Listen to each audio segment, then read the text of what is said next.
Coming to you live from South by Southwest here in Austin. We are at the AlphaTon Capital House here with the one, the only, Brittany Kaiser. How are you doing, young lady? So good to see you again, per usual. Always. Your hat is exquisite today. How are you doing? How large is your hat collection? It's actually quite huge. I started wearing wide brim hats in kindergarten and have been doing it my entire life.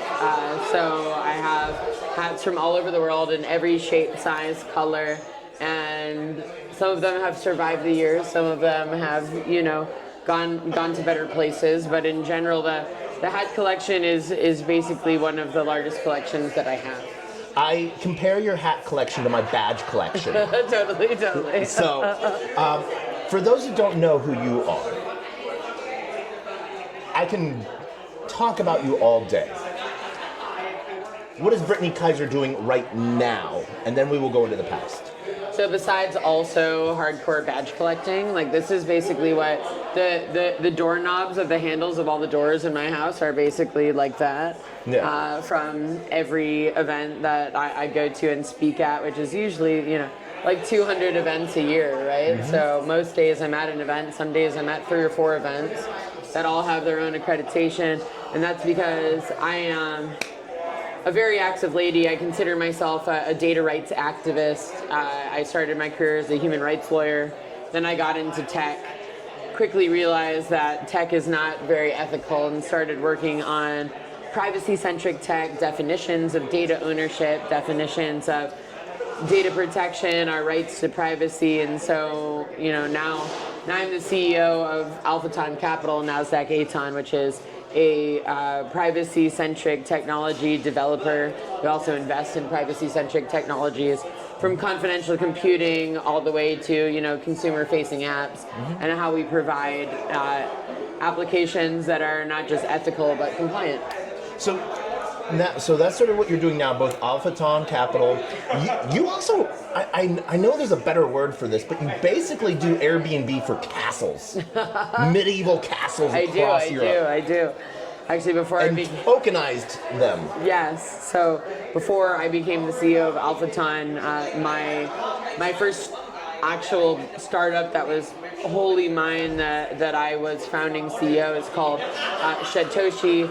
We are a Swiss company that does tokenization of historic real estate in order to fund the upkeep of those historic estates. So before I got into tech or law, my first job was as an archaeologist. So I got really, really into historic preservation and how we as a global community can prioritize things that should be important to us, aka national history and learning where we came from. So whether that's indigenous wisdom or our historic real estate, landmarks, monuments, making sure that we can preserve all of that data, that information, those physical spaces for generations to come. So that's really what our, some people might call it RWA, but for us it's a much bigger, more emotional and socially impactful reason why we made that platform.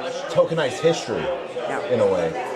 So we've seen a big push across all aspects right now of AI and the privacy side of things. So one of the things that you sort of talked about is where AlphaTon Capital is focusing, and so we see a really cool partnership coming out with Cocoon. We've seen some really awesome stuff happen with Morpheus, Manifest, and all other, Venice, all of these different things. What's something that you see on the horizon, like a small company that you've talked to or that you saw on a 4chan? Am I the only one still on 4chan? No, definitely a lot of people are still on 4chan. Sure. But that no one might know yet. So I think one of the biggest things that is happening in the entire world today, I think we can all agree that the rise of AI is at the forefront of everyone's mind. But what is really also at the forefront of everyone's mind is how do we use these new tools safely and compliantly?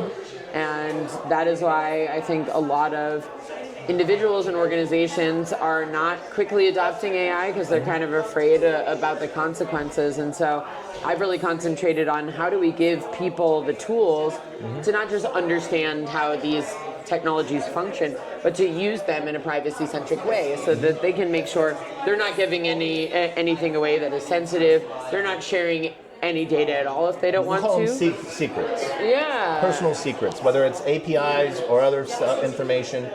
The ownership of data is one of those things where it's sort of counterintuitive to blockchain, but it also runs aligned with blockchain as well. Exactly, and I think, a lot of people know me because I'm a big tech whistleblower, and I came out as a whistleblower against Cambridge Analytica and Facebook in 2018 and decided to go full-time into crypto, even though I'd already been a Bitcoin miner since 2011.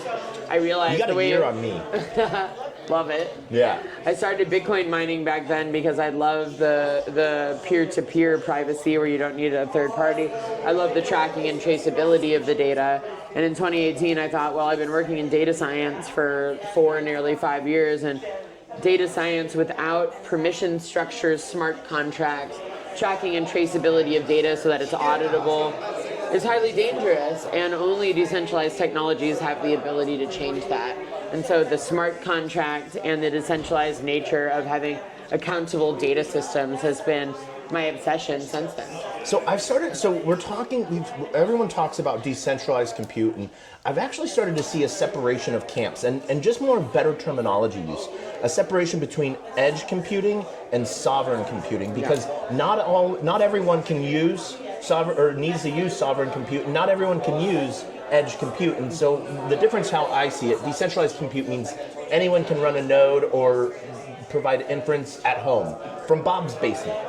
But enterprises, we want companies to come on board under current regulations. They can't go through Bob's basement because unfortunately they have to look at it as, and I mean this simpatico-wise, Boris's basement, and data capture is still a big regulation piece that's sort of stopping companies from using cheaper alternatives, and sometimes better than the classics of like AWS, Azure, Ali, GCP. So how have we seen like that companies sort of focus on the regulation side? Or has that been a focus at all? So, I think a lot of people are spending time in DC or in Brussels trying to figure out what the United States and what Europe are actually going to opine on some of these, AI guardrails. And I start to see, as you said, a lot of the biggest companies that are such a pleasure. Thank you so much. And I'm starting to see a lot of these guardrails that are coming in the wrong way, in my opinion. They're basically saying we need to regulate the output of AI to make sure it's safe, and I'm really all about regulating the input. So can you get real data that is consensually sourced, where you're not violating anyone's copyright, IP, or privacy, and use that as the training data? Like if everyone in the world had a data wallet and they could see all the data they were producing all day, and you could say, hey, if I could anonymously and consensually share data sets that are not private, that don't allow me to be targeted or be vulnerable, if I could share all of that and get a piece of the deal and actually get paid a percentage of the revenue, would I do it? And I think I'm starting to see a lot of legislators and regulators finally understand what that means, and that data ownership protocols and just putting in real data that is good and consensual and compliant into LLMs means you're only going to get compliant data sets that are coming back out. Yeah.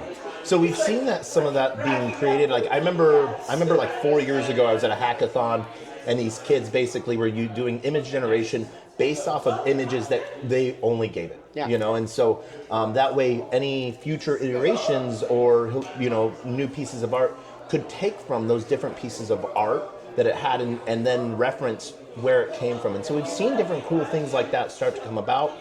But I know, you were talking about data ownership and monetization of data. And so I know there's like Vana.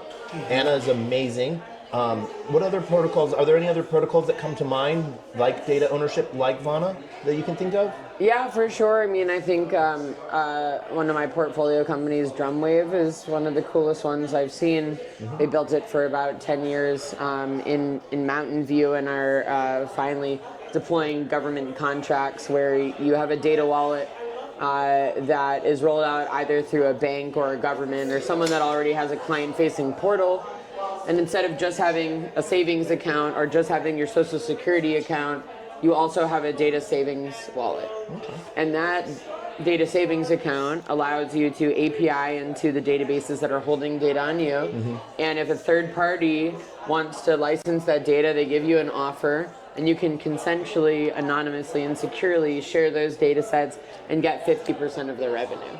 That is rolling out nationally in Brazil. It'll be rolling out statewide for a few states in the U.S. And I think letting people earn on a daily basis from their data will be one of the most freeing and impactful initiatives for extreme poverty and taking care of people's most basic human rights. Amazing. I wanted to say thank you so much for taking the time today. For those that want to find you on X, where's the best place, and what is your X handle, and can you spell it out for the algorithm? For sure. My X handle is at OwnYourDataNow, so OwnYourDataNow. And you can follow my company at Alphaton Capital, ALPHACAPITAL. So we'd love to have you follow us across social media. We're Alphaton Capital or Own Your Data or Own Your Data Now, and we are so excited that you joined us for this conversation. Such a pleasure, as usual. Brittany, thank you so much for your time today. And as always, I'm Player One Taco, PLAYER, the number one TACO. You can find me anywhere, just like you can find Brittany. We're here all about the privacy of data and ownership and the combination of both blockchain and AI and doing it safely. And we will see you next time.